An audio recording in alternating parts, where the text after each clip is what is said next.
Nykynuorison lempitansseja ovat disko, jytä ja beat-tanssit, mitkä tuottavat erikoisesti vaikeuksia aikuisille, johtuen tästä liikkeestä.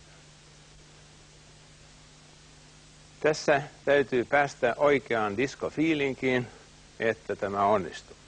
Polvet siis menevät eteenpäin, lantio menee taakse ja suoraksi, kädet lyövät alaspäin ja hieman eteen, hartiat liikkuu ja pää liikkuu.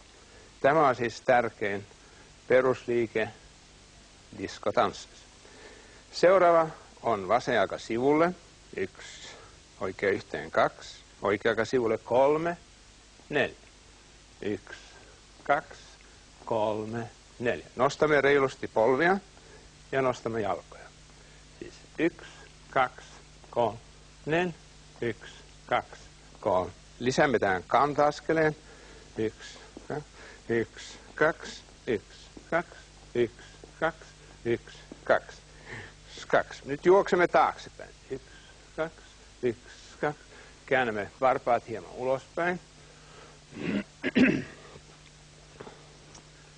Ja seuraava liike on sitten vasen jalka päälle ristiin.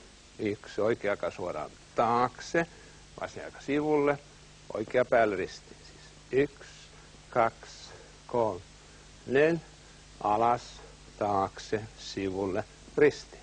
1, 2, 4, 1, 2, 3. Ja sitten vasen jalka yhteen, oikea jalka sivulle ja nostamme lantioon. Oikea yhteen, vasen sivulle ja nostamme lantioon. 1, 2, 3, 4. Nyt tämän voimme tehdä myöskin näin päin. Ja kun osaamme nämä liikkeet, tarvitsemme vaan diskomusaa.